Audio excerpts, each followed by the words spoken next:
All right, well, I guess getting straight into it. Here we are. This is Opie chopping it up with Steve Torma. Um, I really, I currently feel like really excited and like eager to do this because I think it was over a year and a half ago when I first listened to Taylor Johnson talk to you. And that was before I even had the idea to move into the van. So it was way before I had the idea to move to Asheville at any point in time. But it ended up both those things fell into place, and then I found myself in Asheville in person taking your class that you spoke to on the podcast, and so that was really quite the cool full circle moment, man. I remember when I first heard the podcast, I was like, oh shit, there's some golden nuggets here. Like I want to investigate this at some point. So now that I have, it feels really good and really wholesome to bring that full circle in this way. You know, now you're on my podcast, so that's fucking Yay. that's cool. And maybe someday I'll have you on my podcast if I ever do a podcast. Yeah, yeah. Are you at all interested in that? I think that could be cool, man. I want to interview Opie in the van. Yeah. Yeah. Is that something you would be interested in, like in doing your own podcast at some point? Theoretically, yes, but I am so trying to get away from sitting so much. You know, Oh, I'm 65 and my body's doing pretty good actually, mm. but it's giving me these messages of like, dude, you sit too much. You're Oh, not moving enough. So, I'd have to, it would depend on my lifestyle and what else I'm doing.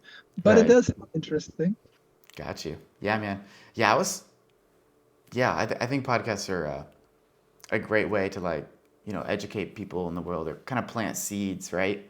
Um, and I think that'd be super cool to see that uh, as a potential route of communication for you specifically. Just continuing to plant seeds in different ways, whether it be classes or podcasts or just conversation.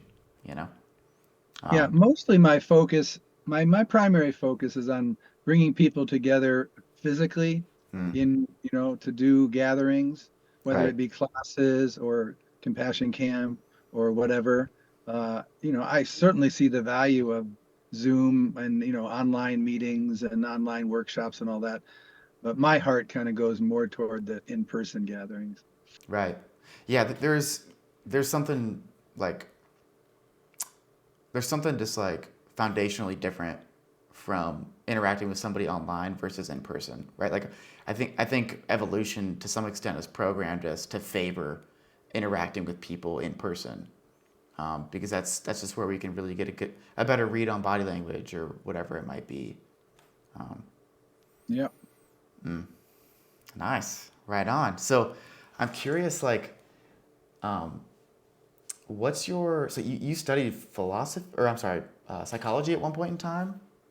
Yeah, I was a psychology and religious studies major, and a philosophy also, but primarily my main interests were psychology, religious studies, especially as it applies to personal and social transformation. Mm, Uh, yeah, so that's always been my main focus in my life. your main forte. Mm. And so, did I imagine just like childhood experiences brought that up, like kind of brought that into view for you and made that priority, or? Yeah.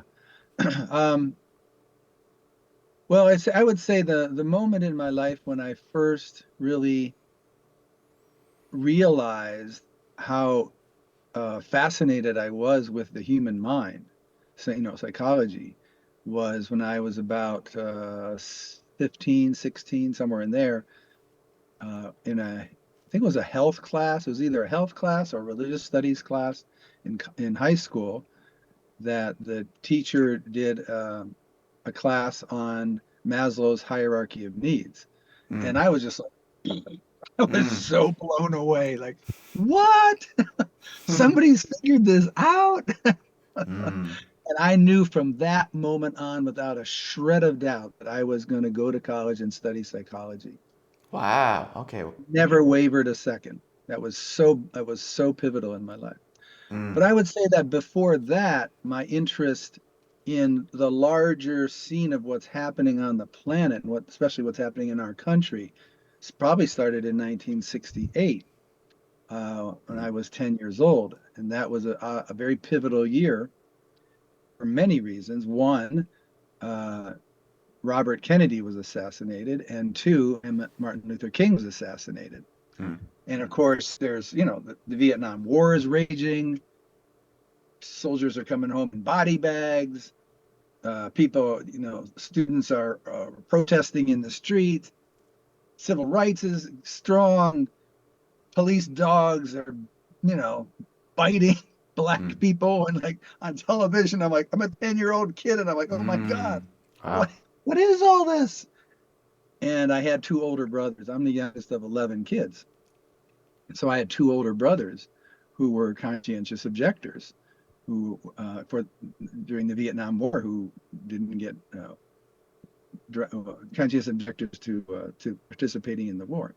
Mm. So they were very influential. I loved them so deeply, and they were such role models for me that I was really curious about Mm. their perspective on things because it was very different than the adults around me who were mostly like, yeah, kill the communists. Right. Mm. But they had a very different view, and so that I would say that was the moment that I kind of woke up to, wow, there's a bigger world here that I'm a part of. And there's a lot of pain and suffering. And like, why? Why is there so much suffering on this planet? And what can we do about it? I Mm. would say that I would put the beginning of that consciousness around 10 years old. Got you. Wow, man. Thank you. Thank you for speaking to that a little bit. Um, mm. So I'm curious, like, okay, so you mentioned that was in 68. Is that what you said? Okay, so were you somebody who was like I imagine that like in high school, you would have been uh, kind of enveloped in the culture that's really getting into psychedelics at the time. Is that right? Well, I think in some of the bigger cities that was happening, and certainly in the adults at that time, the young adults at that time, Mm. it was more common. But I grew up in a little town on the lake on Lake Erie in Ohio called Ashtabula. It was only Mm. like 25,000 people, and so there was not much of that, at least in my school and my friends. Got you. There was a little bit of pot, and that was the that was the only drug that I knew of Mm. at the time. But it was emerging in the culture, so I started to see through media. Mm. I started to see things around psychedelics and so forth. But that wasn't much of my culture growing up. Got you. Right on. I guess I ask because part of me, in my mind and in my experience, uh, psychedelics have, like my use of psychedelics has played actually quite a big role in me, really opening up what I what I metaphorically speak to as like opening up my eyes and like really looking around and wondering like, am I doing this? Like, am I really doing like what I want to with my life? And am I communicating as effectively as I might want to? These kind of bigger questions usually stem from a psychedelic experience. So, out of Yeah, curiosity, I think a lot of worlds overlap here. Do you know what I'm saying? sure. Yeah. Yeah. But I think psychedelics have played a very important role Mm-hmm. in uh, helping, as the image that you use, a lot of people use is the wake up image. Yeah. um, culture is kind of like a trance. Culture creates the worldview that we live inside of, Mm. and it's very strong uh, box. It's a very tight box, Mm. and so there are multiple things that can help get out of that box, and certainly psychedelics can be one of them. I don't think it is for everybody, but it certainly can be for everyone. Mm. But also like traveling in other places around the world, Yeah. seeing radically different. Like you know, Mm. I went to Mexico when I was about 21, poor area of Mexico, and saw things that I didn't even know existed. Mm. Um, year or two before that, did some volunteer work in rural Appalachia and saw levels of poverty that I had read Oh about, wow. but I'd never seen before. Mm. I remember reading an article about poverty in Appalachia before I even went. And then fast forward about 7, 8 years, and then I go to India, and boy, whew, you know, both the beauty and the spirituality and the deep sense of community and so forth, but at the same time, like poverty Wow. that is so grueling. It was heart blowing, mind blowing. So there are many Mm. ways for people to break out of the trance of, American consumer culture, Mm. and psychedelics can be one of those. Yeah, dude. And travel. Yeah, there really is like almost a tool belt that you can pick from, whatever feels safest and most stable to you, where you can kind of just like start to break the shell a little bit. So, wow. Nice. Well, um, I think now feels good to me to transition a little bit to like what NBC is. Sure. Um, so let me see here. Yeah, like I guess if somebody comes up to you and just brand new doesn't has never taken one of your classes before, what is NBC? Yeah. So my answer always depends on how much time I have. Yeah. If we're standing in a checkout line and we have, 60 seconds, I'll Mm, give a different answer. If we're at a party, I'll give a different answer. right. So I'll give the medium range answer. Sure. Medium rare, like a steak. Cool. So NVC is basically uh, two things. It's a communication model. It's a model of how to speak in a way that creates more connection between people, but it's also a consciousness or an intention or spirituality. Mm, And the two uh, uh, complement each other so well. And the goal of NVC is simply to create relationships that are satisfying, that are people have a sense of fulfillment and joy and satisfaction in relating to each other. And so mm, Marshall's the pithy little phrase that he used to use a lot is that the purpose of NVC is to create a quality of connection where everyone's needs are met through compassionate giving. mm, And compassionate giving is defined as giving from the heart, giving joyfully, giving because I want to give, not out of duty, obligation, earning love, or so forth. mm, So when people ask me in an informal way, I try not to use, Marshall quotes. I try not to use any too fancy language or anything like that. I like to kind of just speak more naturally, colloquially. Um, but that's the short answer, and I can go on for hours about what NVC is, but that's my short answer. right on. Got you. So, and you've been teaching NBC, like, so you've been teaching all of that for how long now? Since about 2009, 8, somewhere in there, 8, 9, 10, somewhere in there. Got you. Word. Um, right on. And that's something like I imagine that there's other ways to like achieve what NBC is intentionally trying to achieve. Am I right? Like, is there overlap in any other spots?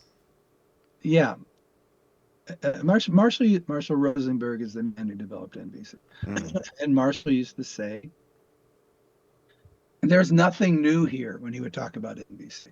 mm, All of this has been known for hundreds of years, maybe even thousands.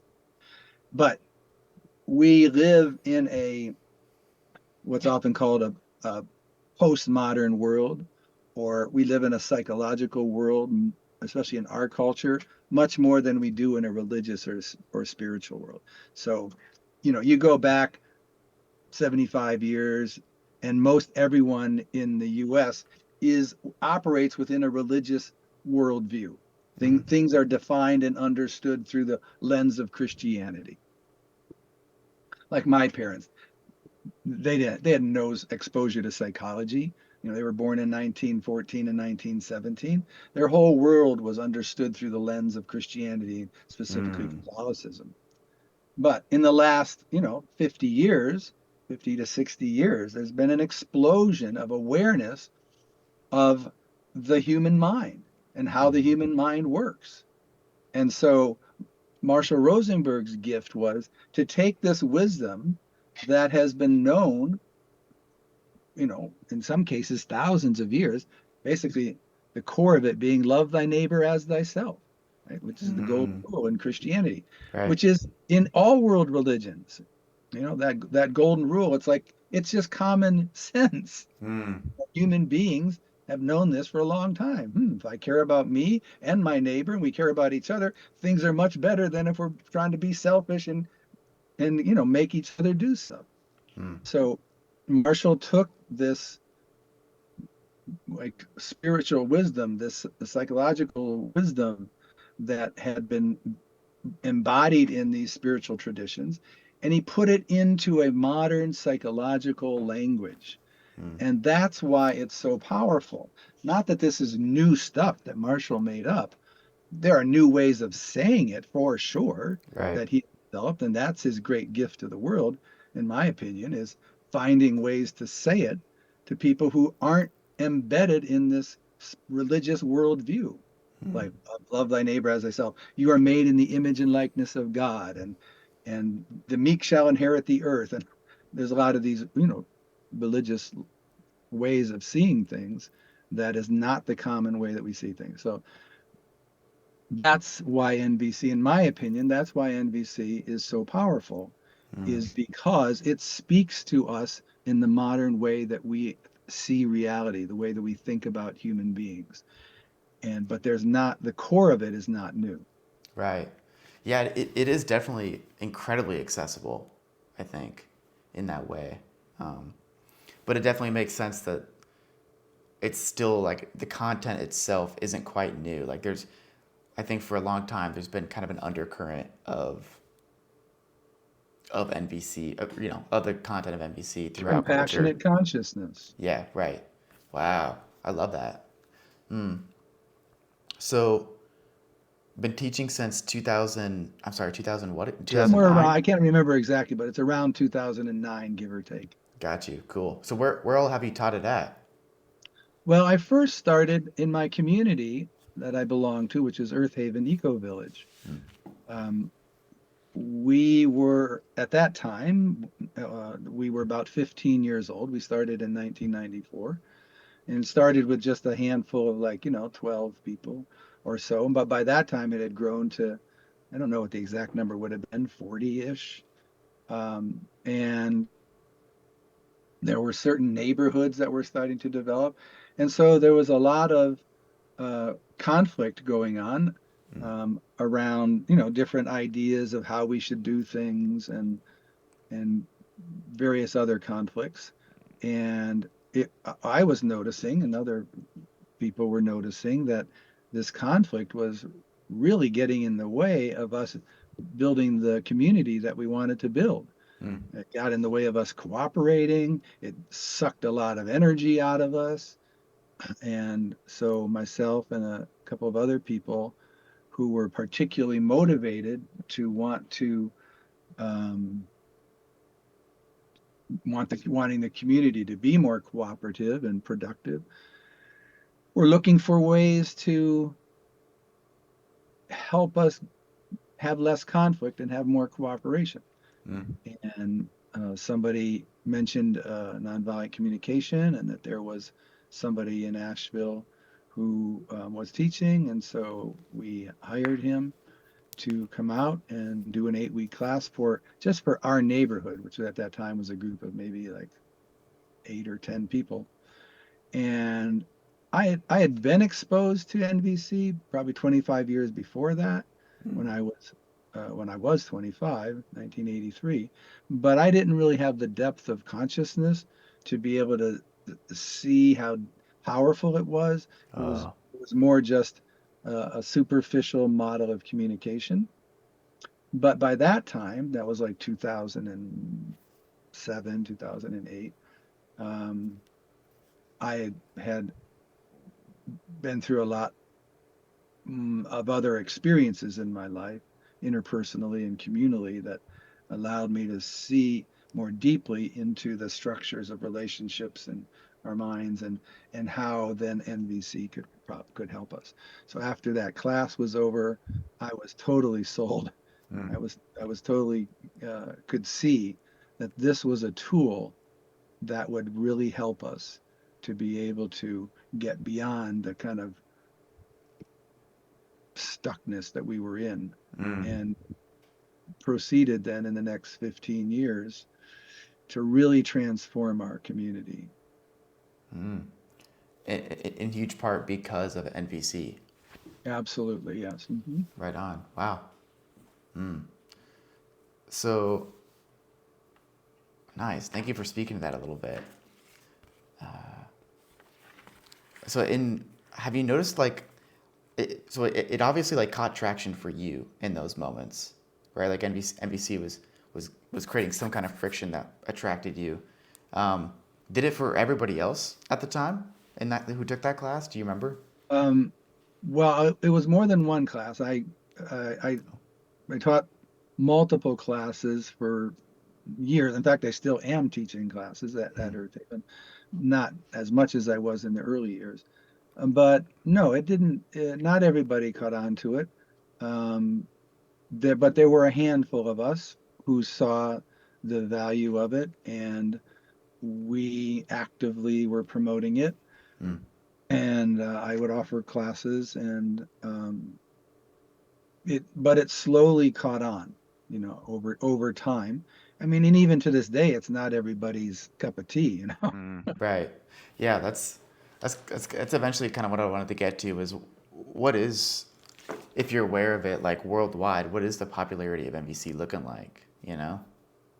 It's really hard to say Yeah. because it's not something that's centralized. Mm. Like, you could ask the Vatican, like, how many Catholics are there in the world? Yeah. They would actually know. But if you ask how many people are there in the world who follow the message of Jesus, nobody knows Right. Mm. because it's not an institutional thing. If your heart is committed to love and peace and the message, Jesus' message of love, then you may or may not be on somebody's scorecard somewhere. Right. So that's kind of what it is. Like, so I mean, there is the Center for Nonviolent Communication, which is a international organization. And they can tell you how many people there are certified trainers, because Mm. you have to get certified through them, but they don't tell people you can't teach NVC if you're not certified. They want people to promote and spread. And Marshall wanted everybody to both learn the skills and consciousness and spread it to other people. So Beautiful.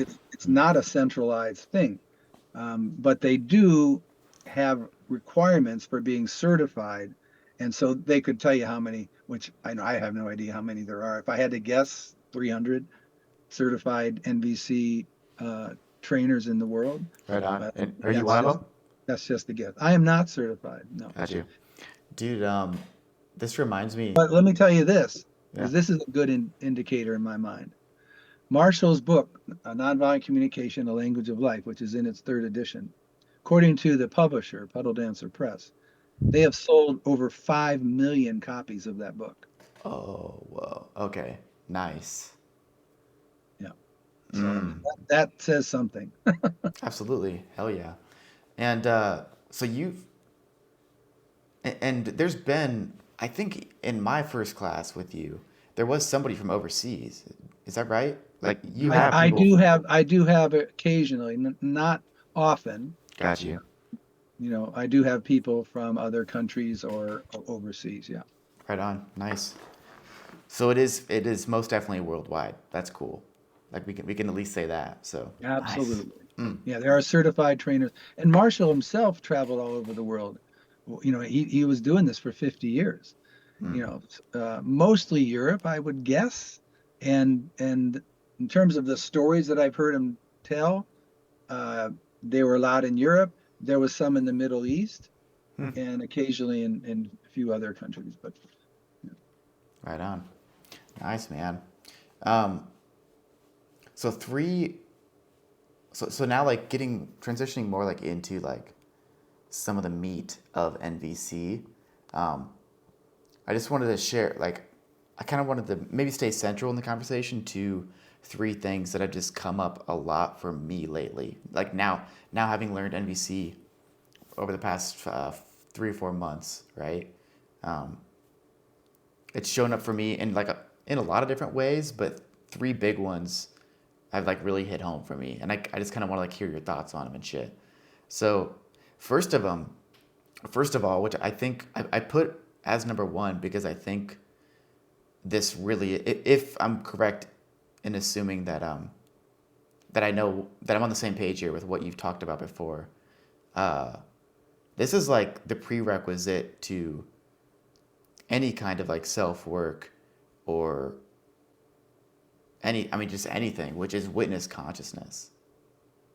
Which, and I want to just get clarity around this real quick. Is witness consciousness mindfulness? Are those like synonyms? not in my mind, Mm, um, but they're certainly very related. right. And again, I when I start talking about this stuff, I like to put out, as kind of a preface, like these are just my beliefs. I don't claim Mm. that anything that I'm saying is the truth. You know, and so, uh, I just have my window perspective onto the world, and Mm. everyone else has their perspective, and so I have strong opinions, and I like to share them. I just want people to know that I'm not Sure. saying that this is the truth. So for me, no, witness consciousness and mindfulness are two different things, but very related. So Mm. I think of witness consciousness as that part of us that can notice what we are doing, Mm. right? And so we can look back on our life, any one of us can look at our life, and we can see that, oh, at this age, I was doing this thing or thinking these thoughts, but I wasn't really aware of like the consequences. Mm. I really wasn't aware of how what I'm saying or doing affects me and other people, right? So I can remember the first time when I realized that, holy, it's stealing things from people can really mess up a relationship. Mm. I don't know, I was 5 or 6, I don't know what age I was, but just steal little things, steal my brother's piece of candy or whatever, steal a nickel from my dad or whatever. Right. And then at some point I realized, wow, when you steal things and you get caught, that's not only do you get, some kind of punishment often, but it really damages the relationship. Okay. Mm. So and then all through our life, we can notice that when I have a certain thought, how it affects me, or when I do certain things, how it affects other people, and so forth. So that's what I think of witness consciousness, is that growing capacity to be able to notice what I'm doing Mm. and to notice the consequences of it. Right on. Yeah. And so and mindfulness is very similar, but to me, like, mindfulness is the kind of the expression of that part of us. So the witness consciousness is that part of us, and mindfulness is how we apply that. Oh. And again, those are just my Mm. definitions. Someone else may see it differently, but Sure. that's how I see it. Got you. Okay. Wow. Okay. I Yeah. have legs, and legs do running and walking. Ah, dude, beautiful. Nice. Okay. So, right on. I think my main point with like bringing this up still stands, which is like this has both these things have to come before we like awareness just has to get shined on the idea that hey, maybe I'm not an effective communicator before you can make progress in effectively communicating. Does that make sense? Yes, absolutely, absolutely. Yeah. Mm. In fact, maybe you're remembering this quote that I use in level one, my level one class, that I got from Bill Harris, which is, awareness is the solution to every problem that has a solution. Mm. Awareness is noticing what you're doing as you're doing it and the consequences of it. Dude. Yeah. So any area of your life that you would like to be more effective in, whether it's having a peaceful inner world, having loving relationships, having a profession, whatever it is, the more mindful, the greater your witness consciousness and your practice of mindfulness is, the more successful you will be. Mm-hmm. Yeah. So, what are like? I'm curious. Do you have any of your own practices that you'd like to speak to in regards to kind of sharpening your sword of mindfulness?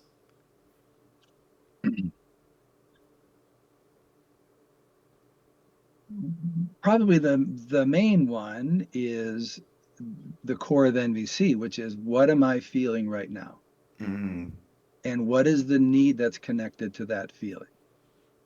Right? So if I have a thought that so and so shouldn't be doing that, or oh gosh, what a dumb thing that was for me to do. Like, so anytime I notice something like that, then I ask, what am I feeling, and what need is this connected to? And that immediately brings me in touch with, Right. you know, this life force energy that's coursing through me, Mm.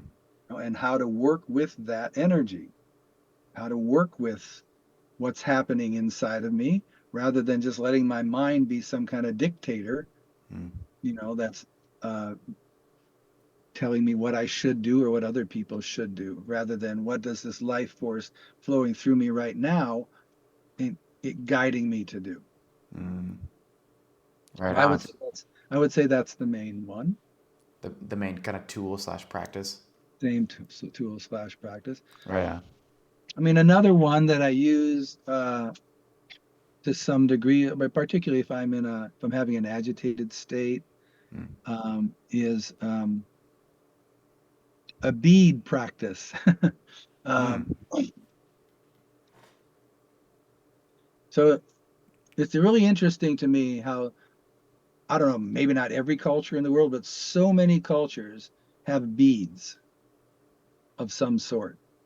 I Mm. was raised Catholic, and we have rosary beads. People may not even know what a rosary is, Hmm.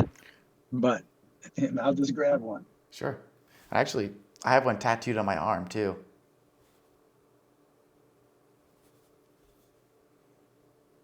You have a rosary tattooed on your arm? Yeah, I do. I don't know how well you can see it right now, but that's Were right you on raised there. Catholic? I was raised Catholic or Christian, one of the two. Um, Uh-huh. Okay. and I often tell people that I'm currently a recovering Catholic. Uh-huh. Because I just don't. Yeah. Anyways, So so. beads, this was probably mid 2000s. I was going through a very difficult time. My mind was just so racing and caught in cycles of thinking that were so unhealthy. I didn't have NVC yet, Mm. to really work with it.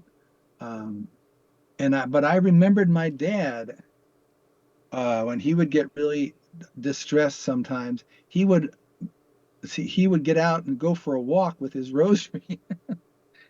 And I Mm. thought at the time it was a kind of a stupid, not stupid, but I was like, that's pretty weird, you know. Mm. But uh, but I remembered that, and I was like, and by that time I had realized, there's this Zen Buddhist saying, the quality of your life is determined by the focus of your attention. Mm. Right? Again, there's that awareness thing, right? Yeah. And that came from an American Buddhist teacher named Sherry Huber. That's where I got it from. She said that that was a common Zen saying. And so I remembered that and I thought, right, how do I redirect my mind so that it's not doing this hamster wheel that's torturing me? Mm. And so having a physical thing, now, I think my guess is this is part of why this is so universal for human beings, is that when we put something in our hands love to work with things. They love to feel things. Right.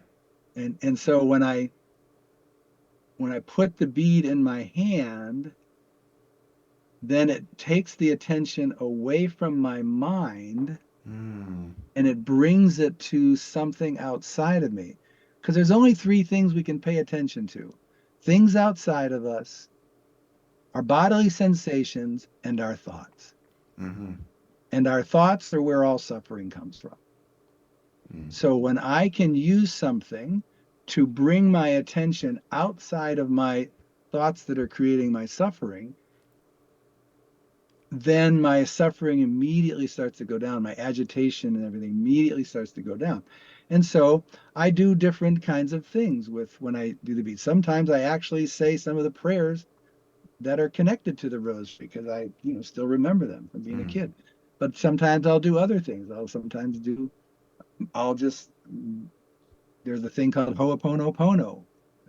Thank you, I'm sorry, please forgive me, I love you, Mm.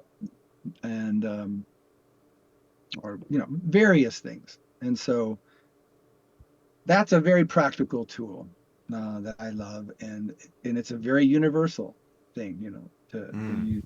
So Dude, nice. I'm gonna write that one down. Um,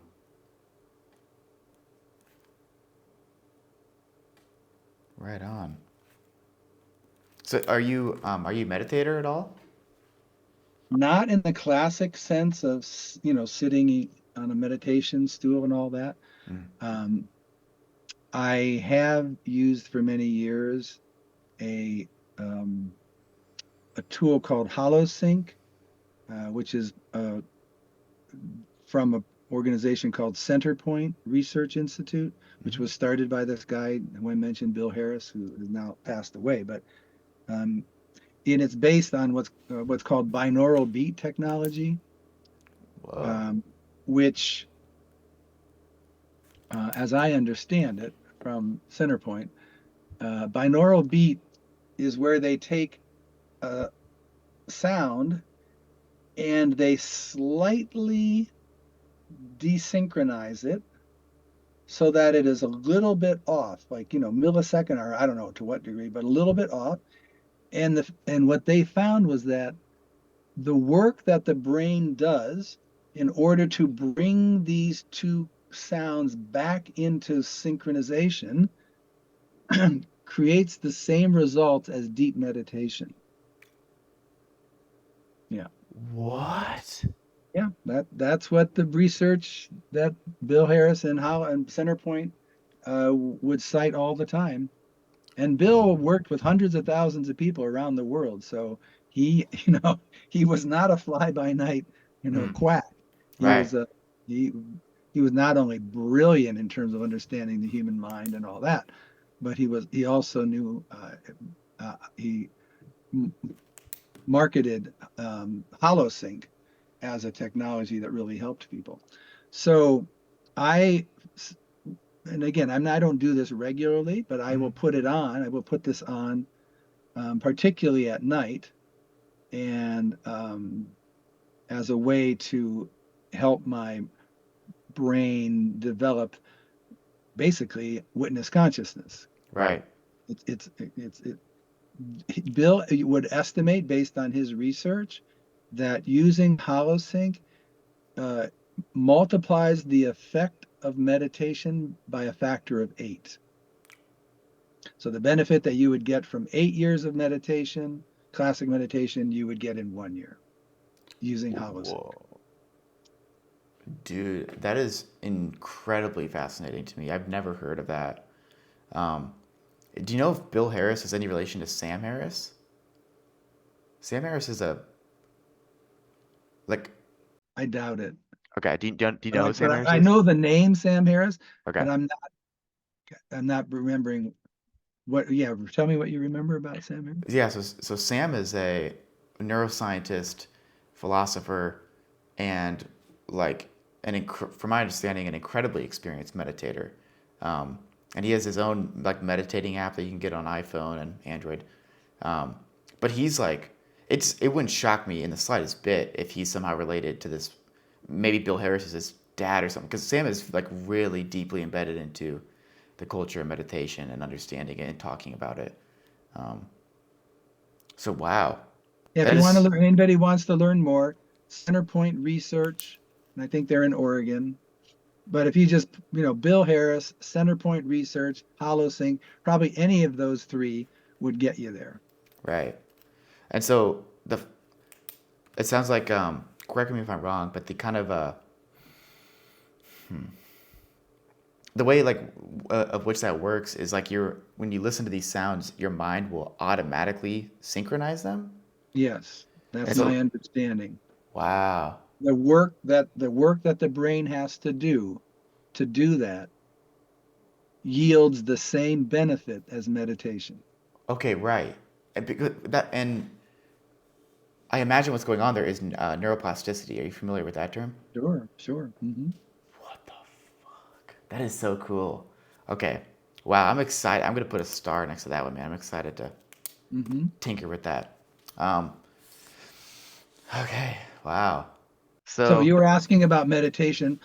I don't do, I have not done much of the classic meditation, but I also have been deeply influenced by a teacher named Matthew Fox, mm, who comes out of what he has named the creation spirituality tradition, which is this a mystical, feminist, creative version of Christianity that he has popularized, or not, maybe that's not the right word, that he has made, that he has spoken a lot about over the last, let's see, he started in the late 70s, whenever that was. So, and he developed a term that he called extrovert meditation. okay. And extrovert meditation can be many different things. Like many people have heard of walking meditation, right? Sure. So that would fall under, in Matt's worldview, an extrovert meditation. But I used to do a lot of workshops with him, and they would have painting as meditation. They would have massage as meditation. Mm, I even did a class that was called something like intimacy as meditation. mm, But Matt's idea was that the sitting and meditating is just one type of meditation. I mean, what is meditation about? I mean, again, everyone has there's lots of different understandings of it. yeah. But for me, meditation is about intentionally focusing your attention on something in order to activate some kind of emotional, spiritual evolution. Mm, So if I'm using art, for instance, and I'm really putting my attention, I'm fully present to my art, there's a way that transforms me. yeah. There's a woman named MC Richards who was a potter, Mm, and she had this great quote. She says, "The most important thing the potter makes is the potter."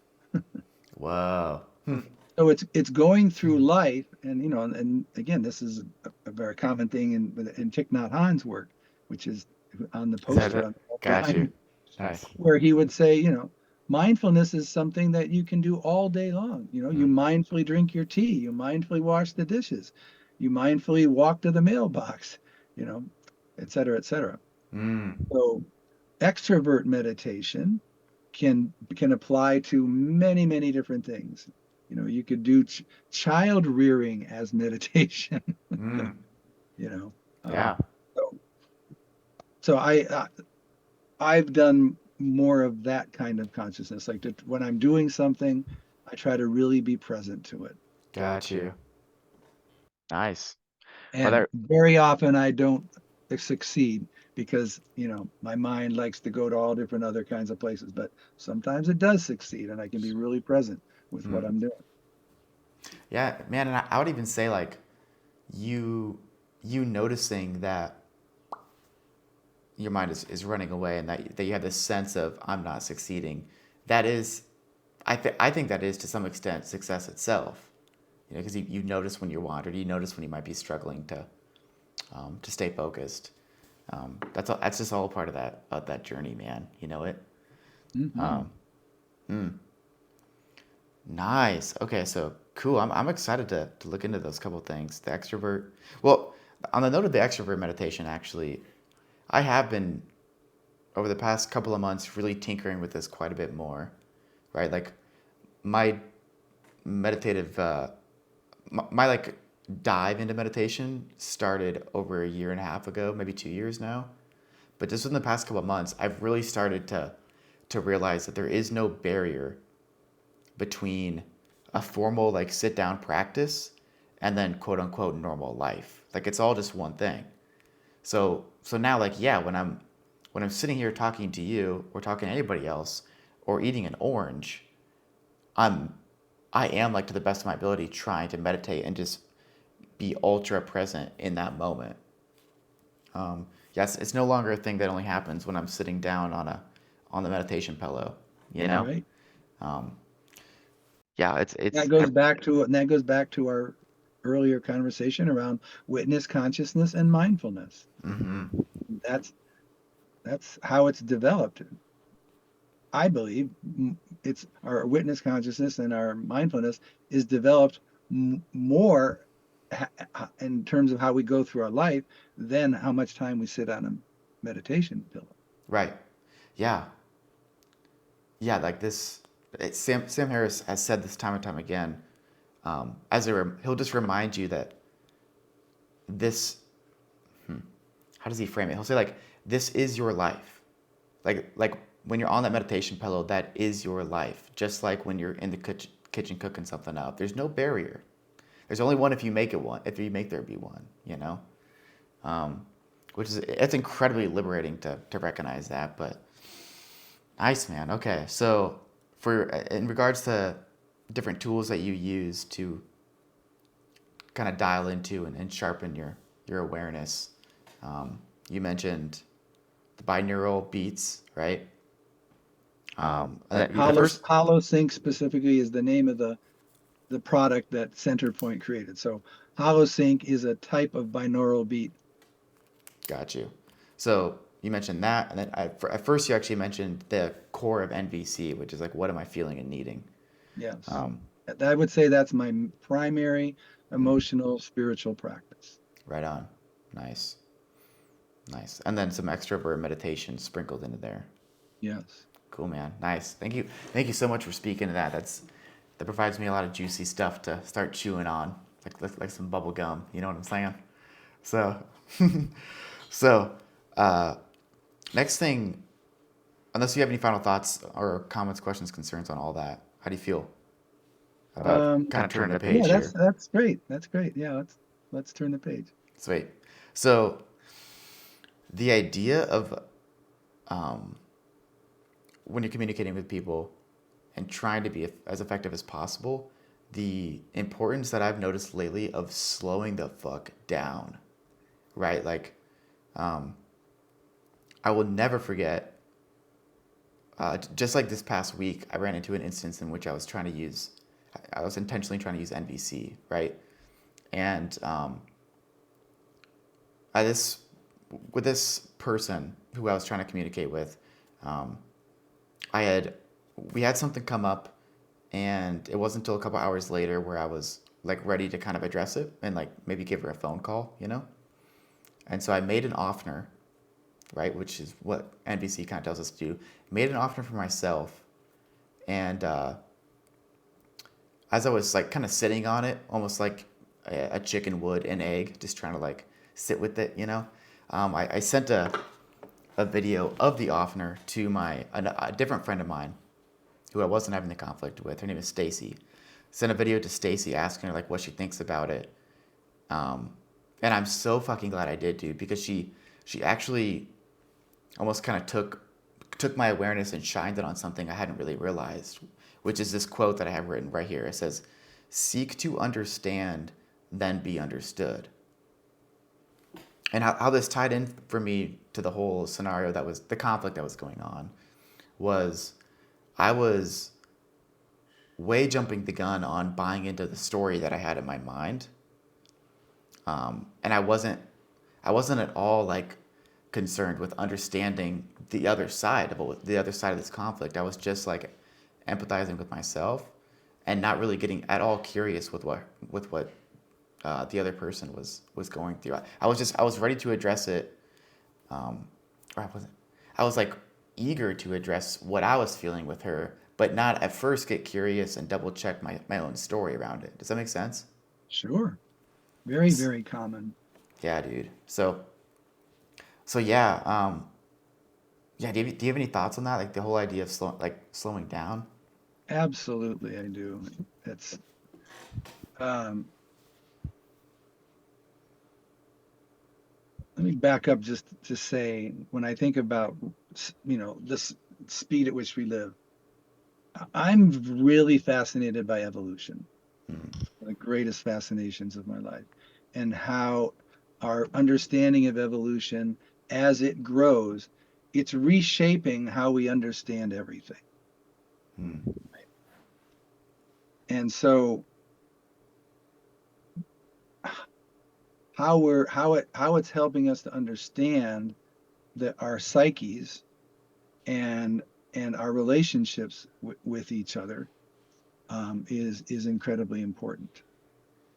And you've heard me say this in class, but for me, one of the most important things that I've ever learned, and this is very much related to, and about human beings, this is very much related to evolutionary psychology, is that we've been primates for millions of years, right? And as pack animals, as animals whose survival depended 100%, our survival depended upon being part of the pack, right? Yeah. And so our nervous systems have been shaped for millions of years that when we're held in relationships of mutual care, love thy neighbor as thyself, when we're held in those relationships, we feel good. Like nature put in us really yummy feelings in order to move us toward connection, Right. Okay. and put in us terrifying feelings when we move away from connection, right? It's just like putting your hand on fire. Like nature gives you really painful feelings about fire so that you don't stick your hand in the fire. And if you're cold, then it gives you really good feelings about moving toward the fire, but just the right distance, right? So nature puts these feelings in us about connection. And so when the rate at which we live in industrial culture is unprecedented in at least in the history that we understand of human beings. We are moving so fast and there is so much information and so much stimulation. This is a major, huge problem. A lot of people don't even talk about this, in my opinion, but a lot of people do. And so the cost to us as modern human beings living in a culture like this are incalculable. It's devastating to us in so many ways. Species loss, you know, the lack of connection that we have with one another. And so that's kind of the backdrop of the rate of industrial and now electronic culture is so unnatural that it's devastating to us as human beings. Now, I'm not saying I suggest we try to go back and live in caves. No, but the we it's we're being invited, those of us who are alive right now are being invited to look at what the world that we've created and to say, what have we left behind that we need to go back and get? What about our earlier, simpler ways of living when we were animals, when we were indigenous people, even just 100 years ago when we lived in villages? Like, how much of that do we need to go back and bring forward in order for us to be able to be a viable species? Because, in my opinion, we're not a viable species right now. We, and so, and the rate at which we live is one of the most fundamental things that I believe that evolution is asking us to go back and get. And and and so especially when we're talking about deep emotional things, Yeah. Hmm. because the process of mindfulness, being aware of what I'm feeling, connecting it to a need, right? The basic NVC skill, Yeah. and finding the words to say that takes intentional, concerted, intentional effort. Yeah. Till if you do it for enough years, it becomes natural. But especially in the first, few years of learning NVC. And so that takes time. Yeah. And the normal rate at which we think we're supposed to speak, I say something, you say something, I say something, you Right. it, it's a Mm. fundamental obstacle to deep authentic communication. And so if we try to keep up that normal rate of speaking when we're in a conflict, then we're more likely to resort to or revert to our more violent ways of speaking. Mm. Like right now, if you and I were having a conflict, and we were just gonna let it rip, I'd say, Opie, you're so selfish and you're such a lousy podcaster. And you'd shoot back in a millisecond. Like, who are you? F you. Like, you don't know any jack shit about it. Like, we can go back and forth really fast, like calling each other names, Right. telling each other what to do and all of that. Mm. But in order to access this deeper, compassionate part of us, it's still there. It's not lost, but it's buried Mm. under all this conditioning. And one of the main conditionings is speaking fast. So slowing things down is absolutely essential to being able to reclaim our what we believe in NVC is the natural ability to relate compassionately to one another. Mm. So that's a long answer to your simple question of yes, I think it's very important. No, yeah, yeah, dude. I mean, maybe it wasn't such a simple question. I think there's a lot of stuff to chew on there. And so if okay, so like what it feels to me, or I get a sense that you're talking about like or something contained within what you were speaking to was the idea of like instant gratification and long-term gratification, right? Like so, what I mean by that is in this example that I shared a little bit ago of my conflict that I had with this person, um, to some extent, I think I can recognize that I'm programmed because I had like a cell phone that can just always give me instant stimulation, like instant gratification, to want that when I'm having a conflict with another person. Like I want it to be as simple as one, two, three, done. I feel better. But it's simply not going to be that. Um, like you were mentioning, like you were talking about, it is. I think it's more of a long term gratification, a long term practice that we have to kind of breathe into and like let ourselves feel things and let ourselves like do our best in communicating and accepting our faults and all that shit. Do you know what I'm saying? The image that's coming up for me, Opie, is not so much about instant versus long-term gratification. What's coming up for me is human beings in the last, 100 years or so have invented all this technology. And some of this technology merges well with the natural state of being human. Okay. And some of this technology goes against it. So for instance, I think a bicycle is a technology that fits much better into the natural flow of being human. Hmm. Much better than what? A phone? Cars. Oh, okay. Hmm. Cars, we're in a box. We don't even see each other. Hmm. If I'm riding a bike and I pass you walking on, or riding another bike, I can look into your eyes. And I'm not terrified of like, making sure that I stay on the road. Of course, I don't want to run into you, but if we run into each other, we're probably not going to kill each other. Right. And so technology, machines can serve and enhance human life. Some do that much more easily than others. And again, I'm not saying we should get rid of cars. All of these questions, many of these questions are about what fits well with human nature and what goes against human nature, Mm. right?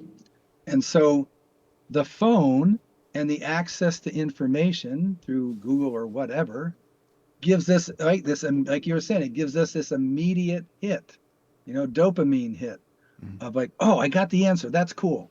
Oh, my team's doing great. Oh, look at that piece of art. Oh, look at this picture of my child, whatever. Mm.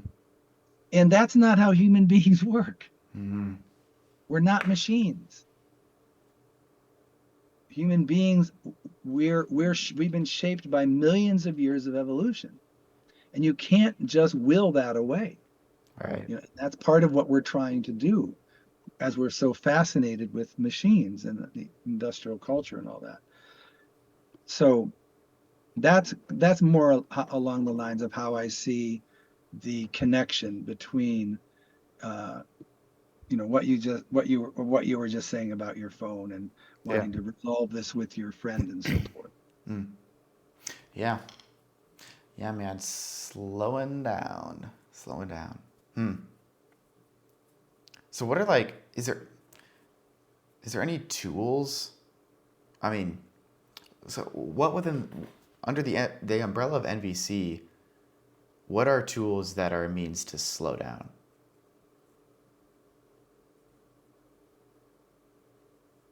Well, the main concept is the concept of self-empathy.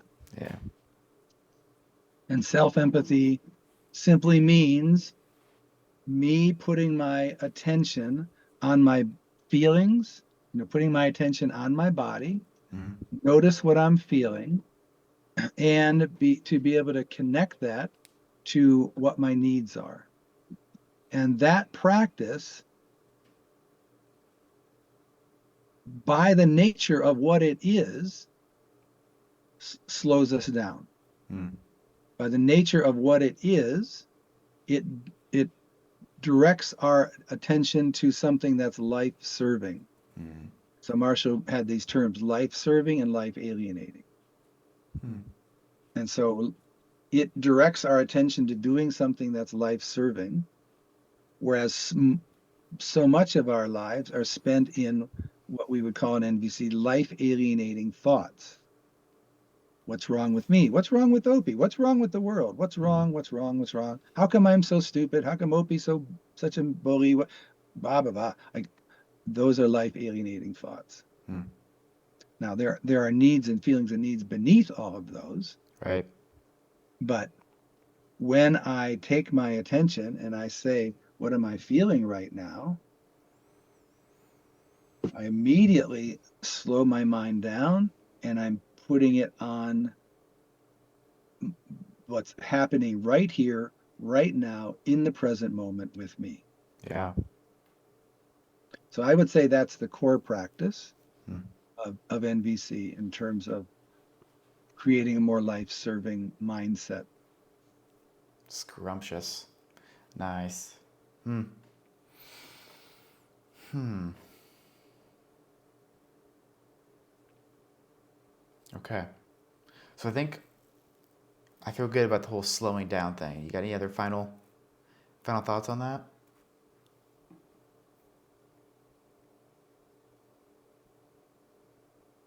Well, the other concept that usually I pair with that is chunking it down, Oh, right. but that's a different thing. But Mm. to me, they're very related. Right. Mm. Mm-hmm. Um, okay. Sick. So, uh, this is something we've already, at least I think I've mentioned this word multiple different times now. Storytelling, right? Um,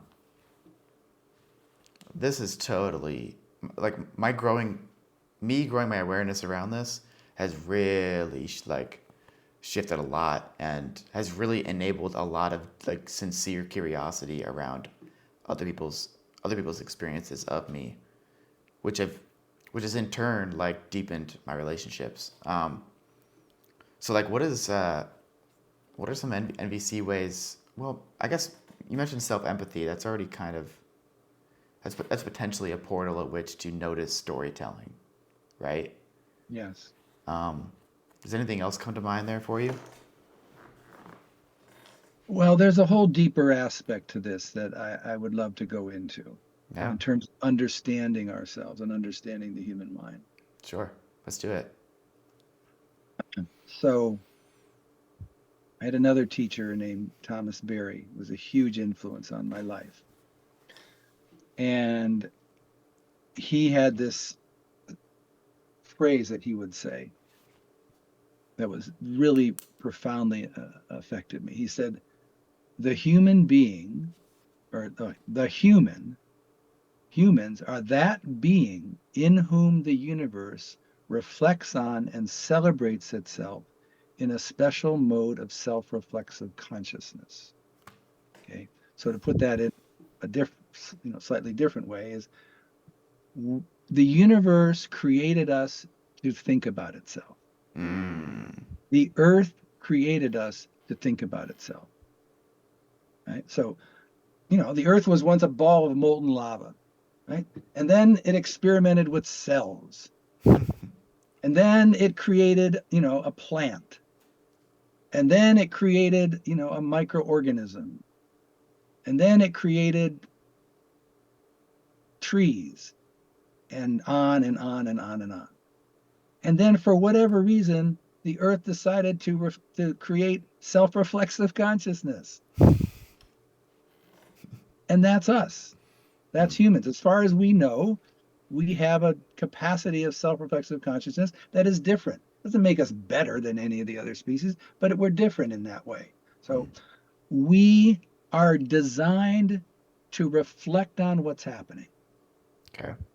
So like when the first humans started doing cave art, whoa, they saw something. They saw a mountain, they saw a sunset, they saw, someone chasing after a deer or whatever, Mm. and they wanted to put it on the wall. So this is what we do. Mm. This is what makes us unique as human beings. This capacity for self-reflexive consciousness. There was a Cherokee, was she Cherokee? I forget what, Native American woman who said that in their tradition, they would say, the thing that the different about us is we're the ones who can tell stories about all the other species, about all the Mm. other animals, right? Right. So storytelling is what we're here to do. Or Mm. another way to say it is meaning making. We make meaning out of our experiences. So we're going to do that. It's not possible to not do that. Mm. I mean, I guess maybe some people could shut their minds off or whatever. Anyhow, but that's what we're here to do, is to make meaning out of things, right? To reflect the earth, to reflect on itself. Mm. And so, two human beings, you and I, all human beings, the thing that we most enjoy is me to be able to get in touch with what's going on inside of me and to communicate that to you Mm. and for you to really get me. And then for you to figure out what's going on inside of you and to share that in a way that I really get that. Mm. And one of the main ways we do that is words. It's definitely not the only, it may not even be the most powerful way. I think maybe touch is probably the most powerful way Mm. that human beings, right? But that's the thing that one of the things we most, perhaps the thing that we most live for is this connection between one another, Yeah. especially as pack animals. Mm. It's connection with one another. So in NVC, what we're trying to do is we're trying to find a way to communicate what's going on inside of me and say it in a way that you can really get me. Yeah. And you can ask any person, like, have you ever had the experience of like trying to communicate something important to someone and they don't get it, and you're like, I just want to pull my hair out, Mm-hmm. you know? And because it's so important to us. So the problem with storytelling, or a problem with storytelling, can be that I have an interpretation of something. Now, let me back up one more very fundamental concept. Okay. Marshall used to quote this guy, Alfred Korzybski, I think his name was, who's often called the father of modern semantics, who had this quote that said, the map is never the territory. The map is never the territory. So, for example, I live in Western North Carolina, and Western North Carolina is a territory. Mm-hmm. And if I were to ask everybody who lives here in Western North Carolina, draw a map of Western North Carolina. Okay? So if everyone drew a map, all of their maps would look different. Oh. And none of their maps would be Western North Carolina. Right. Mm. So that analogy applies to communication. I'm Mm. trying to express this inner experience, this inner landscape, what I'm feeling, what I'm thinking, the images, and all of that that's going on inside of me. I'm trying to express this to you. However, I do that, whether it's a touch on your shoulder or whether it's a flow of words, that is the map. I'm communicating via a map to try to let you know what's going on inside of me. Mm. Okay. So we're stuck with maps. I mean, I don't know. Maybe when we become more psychic species or whatever, we'll just, like Spock's mind meld in Star Trek. Maybe we'll just do mind melds and we just get each other. But Mm. that's not where we are right now. Right now, we're stuck with trying to use maps, Mm. words, touch, music. God, I really love you. Let me play this song for you. Mm. It's a map that I think is going to try to communicate how I feel inside. Right. Or we say sometimes, there's just no words for how much I love you, Opie. Like we Mm. say stuff like that, right? All right. So this is the map territory dilemma. Mm. Okay. So when I try to tell you what's going on inside of me with my story, my images, my words, if that doesn't line up with your map, your understanding of what's going on, then it feels painful, Mm. which is why in NVC, we stick to making a pure observation. So if I want to talk to you about something, Opie, yesterday, when you arrived a half an hour late to our meeting, and when you walked through the door, you said, why didn't you remind me? Right? That's what happened. Let's say that that's what happened, okay? Mm-hmm. Yeah. In normal conversation, I might say something like, you know, dude, like, don't you respect me? Like, you're always late. And you might say, well, if you had a half a brain, you'd have reminded me. Right? And we're using images and words to try to communicate what's going on inside of us that are creating pain between us. Mm. And in NVC, what we're after is to use images and language that creates connection. So getting back to the Offner thing, observation. Opie, when you arrived a half an hour late, and the first thing you said was, um, why didn't you remind me? That's a pure observation. We're not going to be fighting about that because we both know that that's what happened. Right. Then I go to something which is talking about my inner world. I felt really frustrated. It's a non-negotiable. I Mm-hmm. mean, it's a what are they? Not non-negotiable. It's a I forget the term for it. Anyhow, it's just what is. It's just what was, and it really didn't meet my need for care. Right? Inarguable. That's what it is. It's an inarguable fact. It's just what Gotcha. happened for me. Mm. So that's part of why NVC is so powerful, is because it teaches us to think and communicate in ways that avoids most of this kind of conflict, Mm. because I'm using a map that tells what's going on inside of me. It's not a map that involves my interpretations of you. Mm-hmm. And so it's not going to create this. Now, you might feel disappointed and sad, and you may think I'm unreasonable or whatever. You can think of a lot of things, but it's very less likely to create this painful kind of conflict. So learning how to do our storytelling or meaning making and expressing this meaning in a way that is more likely to create the flow and connection that we want with one another. Mm.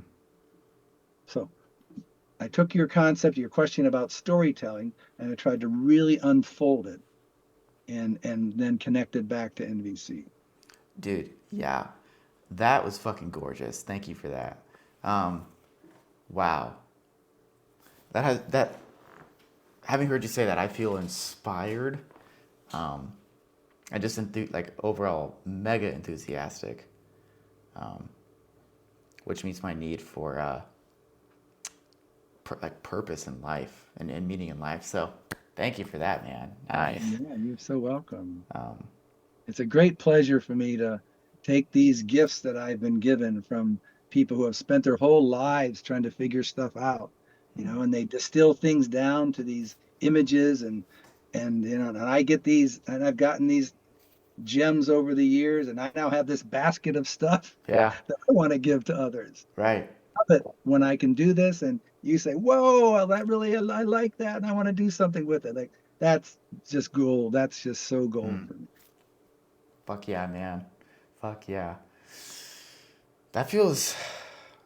Unless you have anything else to add or ask or comment on, man, that feels.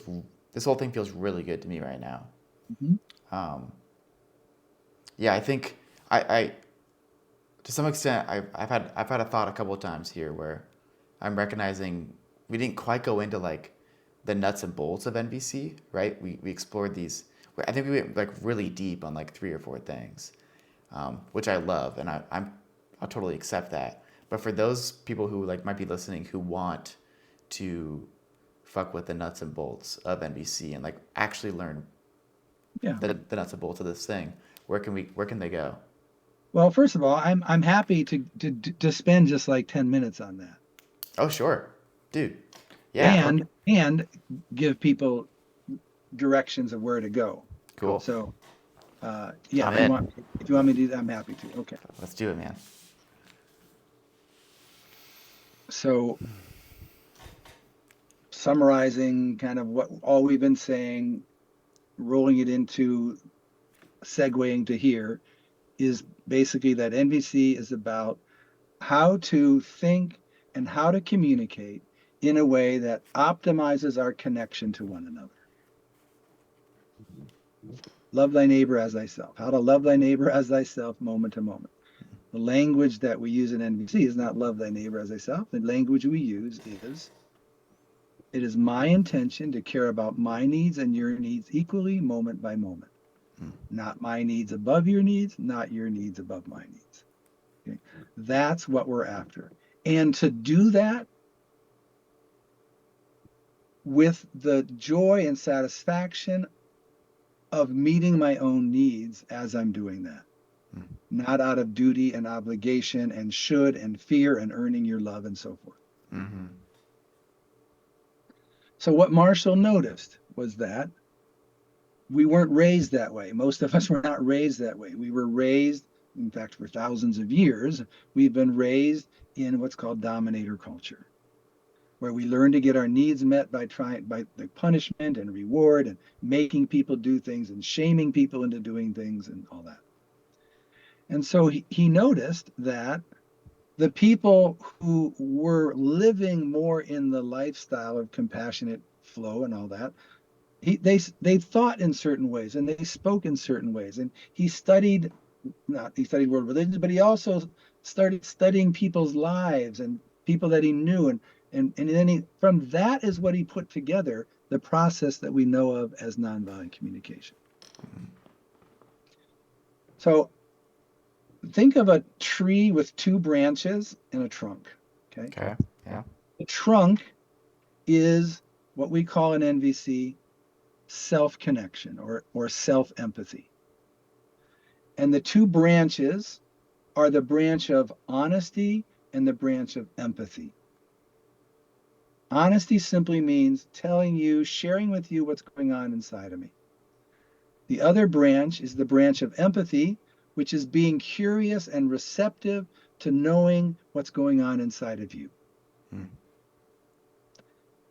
And the analogy of the tree really works for me because we know that the quality of the branches and the fruit and everything that comes off of those branches is dependent upon the quality of the trunk and the roots.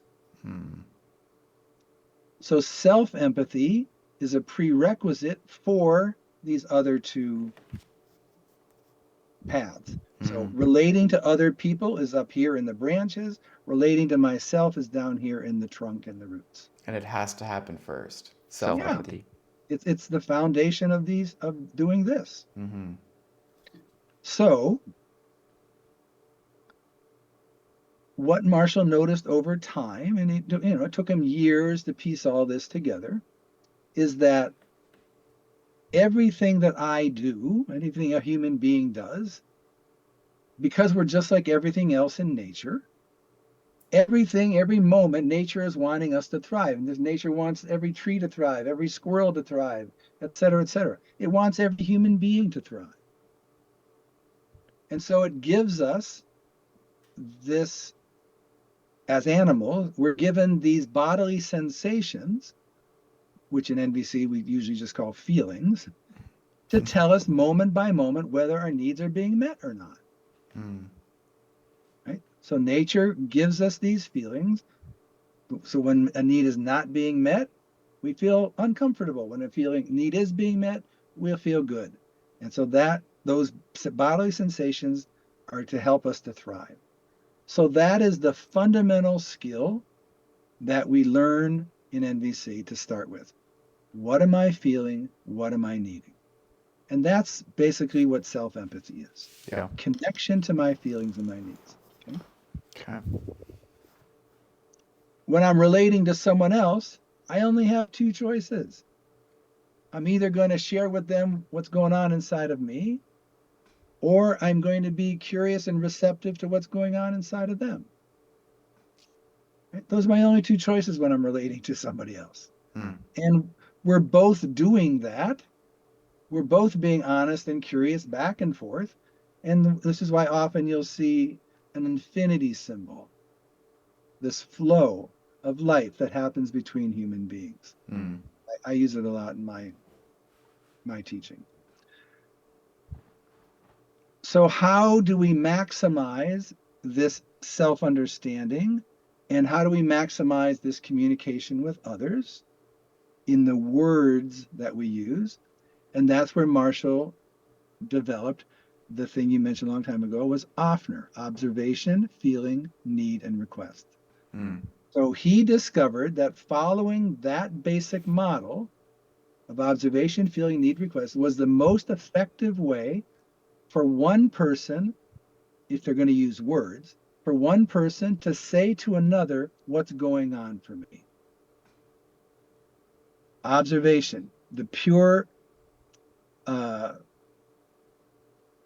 fact of what happened. Right. When you came a half an hour late to the meeting and said, why didn't you warn me? Why didn't you remind me? That's a pure observation. Yep. Not, Opie, when you were so rude yesterday, or Opie, when you were such a jerk yesterday, or none of that is observation. Right. Sticking to the observation. Mm-hmm. And then naming the feeling. I felt frustrated, and naming the need because it really didn't meet my need for respect. And then going to a request. Observation, feeling, need, and request. Those are the four components that make up the basic communication model. Super simple. Mm-hmm. Difficult to do at times, but super simple. Those same four pieces, observation, feeling, need, and request, are also what goes on the empathy side. So I'm curious about your experience, and so I say, "Hey, I noticed that you're 30 minutes late. Are you feeling overwhelmed because you're really needing some time to relax before the meeting, or because you've had some difficult stuff going on in your life, or whatever?" The request would be implicit there. Would you please tell me if what I just said resonates for you? Mm.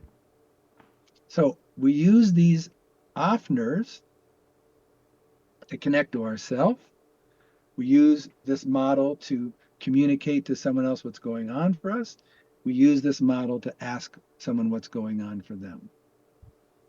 Or sometimes empathy is not necessarily just asking, but you might say something, and then I would respond with this empathy process. Mm. That is the simple form of Yeah. what the NVC communication model is. And you can unpack it there for many, many, for hours and hours. And learning it is a whole nother thing, which is why I have a 4-level curriculum and a year-long immersion, Right. because it's a very deep spiritual practice if Mm. you want to if you want to take it on as your spiritual practice. Right. Hell yeah, dude. And I think um, even for somebody who's not looking to do a deep dive, I think that particular person just taking 101, the first part of your class, that really is just like a perfect entry level toolbox to something that's mega accessible and Yes. incredibly informative at the same time. But it's not this thing that I mean, I imagine as one starts to use those tools, they'd be more inclined to do the deep dive, like I myself have. Um, but if you just want to stay there, then you can hold on to that toolbox and it'll still do you a lot of good. Yeah. At least that's the And story I have. a lot of it depends on what's going on in your life, and Mm-hmm. where you're at in your stage of your life development. Like I said, I came across NVC when I was 25. I took an afternoon in-service workshop Mm. at a holistic health center that I was volunteering at. It was like maybe 3 hours long, maybe not even that much. Right. And I thought, okay, great, now I know NVC. But all I learned was observation, feeling, need, and request, honesty, and empathy. Yeah. And I thought that that's all there was to it. Mm. Fast forward 25 years, I'm a very different person. I'm in very different relationships than I was when I was 25. Mm. Community relationships, intimate, romantic relationships, and all of that. And so my psyche was very different, and I had very different things going on. And I really felt the need for, I didn't say this earlier, I wished I had. There was a lot of conflict going on with my primary relationship at the time. Mm. That was also a big motivation for me to learn NVC. It wasn't just the community, but you know, it depends a lot on what's going on in our lives about whether we feel drawn to something like NVC. Right. Oh, of course. So I'm curious. Do you still find yourself learning, like about NVC? Absolutely, Mm. absolutely. And I'm incredibly grateful that there's a lot, uh, not nearly as much as I would like, but there's a lot more resources of Marshall's teachings now than there was uh, when I first came across it in 1983. And there's a lot of other people now who are very deep thinkers, very passionate, who are taking Marshall's work, taking NVC, and connecting it to other areas of life, like NVC and trauma, NVC and Mm. somatic awareness, NVC and social justice. So his core body of work is now blossoming out and, like a vine, starting to intertwine with these other areas of thinking. So there's like vast amounts of, research and writing and so forth going on now about Mm. NVC. But there's Marshall is still my primary teacher, but I'm really coming to appreciate others. So there's a lot of resources now that are available. You know. Right on. Yeah, dude. And that reminds me of what I mentioned to you, I think, on the second or third class. Alfred at the Adlerian psychology. Alfred Adler. I just happened to be reading his audiobook or listening to his audiobook at the same time I started your classes, and I was instantly on like within the first couple of moments of your class was instantly noticing overlap between Adlerian psychology and NVC, which is really cool. Like that also just feels good to me because it kind of gives me a sense of, oh, I'm actually bringing this in, and I'm like soaking into this information. Um, but anyways, yeah, man, cool. So all right, so you feel good about the nuts and bolts part? Yeah, Fuck yeah, I do too. Um, Sick. So now, um, do you want to? I'd love for you to share like your website and kind of where you operate from. So if people want, they can take your classes. Yeah, yeah, and some other resources as well. sure. Um, so yeah, my website is therealcenter.org, the real REAL center.org. I offer a multi-level curriculum, um, and I offer classes every 2 months. So January, March, etc. Hmm. Uh, there are 7-week classes, and you can do them online or in person. I'm in Western North Carolina, Asheville area. So anyone who's around here can do it in person if they want. Um, and I also um, have a monthly practice group, first Friday of every month, a monthly NVC practice group. It had been in person for many years. It went online, and it still has remained online. I might go back to in person, or I might do one of both. I'm not sure where we're going, but I do a monthly practice group. And for those people in this area, I have a monthly um, get together called Compassion Day Camp. It's on the third Saturday of every month. NVC is part of it, but we broaden it beyond just NVC to anything that's related to creating inner peace and social justice and loving relationships and so forth. And it is a 1 day event based on a 4 day event that we call Compassion Camp, um, which is held every year. Well, we've done it 5 times now, at Earth Haven Eco Village. And this year it's August 15 through 18. And if you just Google Compassion Camp, it's on the web. The website is the School of Integrated Living. Um, so that's another thing that I'm involved in. Right on. Um, I mean, Marshall himself. I've seen quite a bit of YouTube videos, going over Marshall's information. So YouTube is a great place for this, for learning more about this. Yes, uh-huh. And oh, that's right. I meant to say. So the international organization that he created before he died, Yeah. that is the vehicle that is at the core of carrying on his work, is called the Center for Nonviolent Communication. And their Okay. website is cnvc.org. cnvc.org. Okay. Cool, man.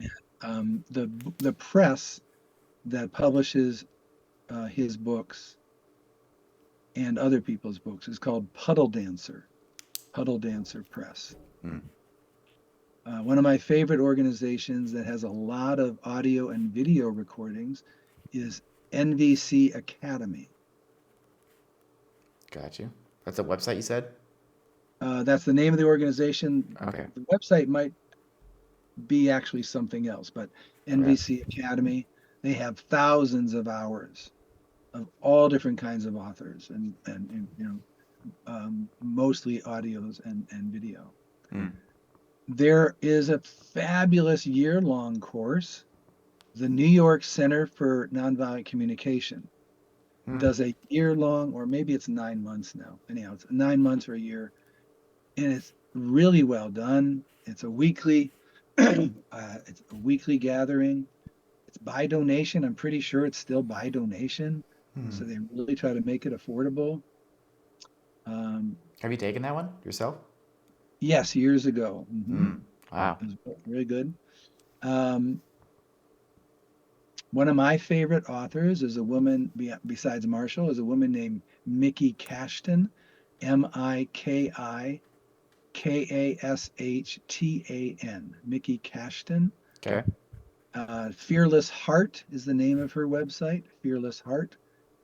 And for given my taste, she is my favorite person talking about NVC now. Hmm. She does an amazing blend of inner work and social justice, like connecting those two together, Hmm. social transformation and personal transformation, connecting those two together. There's a black woman named Roxy Manning, Roxymanning, who brings a beautiful uh, racial perspective and Hmm. anti-racist perspective. If you're more interested in like a scientific perspective on NVC, there's a woman named oh gosh, oh, her book is called Resonant Self and Resonant Self Workbook. God, what is her name? I have her book around here somewhere.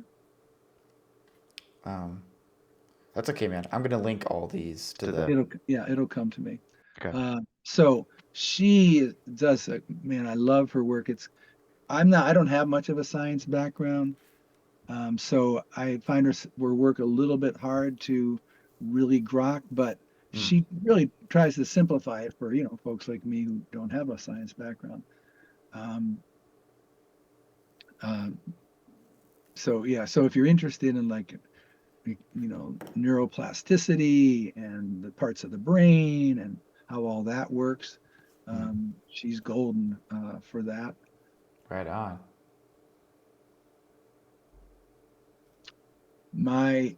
So Marshall has a book called Nonviolent Communication, A Language of Life. That's the primary book that he wrote. Um, there's a companion workbook to that, Nonviolent Communication Companion Workbook, and these are both Puddle Dancer Press books. Hmm. That one's not by him, but it's by authors who worked a lot with him. Got you. A couple of my favorites these days are one called The Heart of Nonviolent Communication, which I have right here, actually.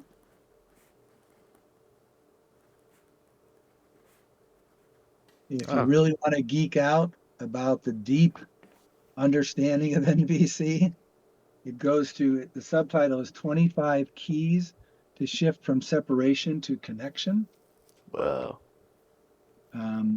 We're using that this year in my immersion. I have an online immersion, so wherever you're living, once you've done at least a couple of levels with me, you want to do a year-long deep dive, you can do that. Or I have an in-person immersion if you're living in this area. Hmm. Um, there's another book called Pathways to NVC, which is not nearly as in depth as this one, but it talks about 28 skills for developing NVC consciousness. And the Puddle Dancer just published a book of quotations by Marshall Rosenberg Book of Quotations or something like that, Okay. Hmm. um, which is really golden. So there's kind of there's an explosion of NVC resources that are happening now, um, in the U.S. especially, but other places as well. Hell yeah. Nice, man. Cool, dude. Well, Steve, thank you. You feel good? Yeah, You ready to wrap this up? Cool, man. I'm there with you. I feel good. Good really isn't like a perfect, or a good enough word to describe how I feel right now. I think I see, gotta say, that's the map and territory dilemma. right. Yeah, straight up. Nice. Good catch, man. Yeah. Um, yeah, I am tickled, tickled and ex- extraordinarily content, like satisfied with the depth of the conversation here. I think we hit a lot of juicy shit, man. So, which excites me because I think this could be a really cool podcast to listen to for anybody who hasn't heard of NVC before, but also a really cool podcast to listen to if you're very familiar with it. Like we hit the surface and we got deep a couple times, which feels so cool. Um, so thank you so much, man. Thank you so much for doing this with me. You're really welcome. And I love the opportunity to talk deeply about this, about NVC, and especially go beyond NVC, like evolutionary psychology and Yeah, cosmology and so forth. It's I don't get to do it often because in my classes I just kind of stick mostly to like some of the spirituality, but mostly doing practices. And so this has been really sweet for me to have an opportunity to get into my NVC geek consciousness. nice. Hell yeah, man. And I'm definitely open to having however many more conversations and being a little bit more free flowy and not having to stick to the nuts and bolts per se, but exploring whatever the fuck else we feel called to. I think it'd be really fun. Yeah, well, I'm happy to come back and go somewhere else with this train. Cool, man. I love it. I love it. Thanks, Opie.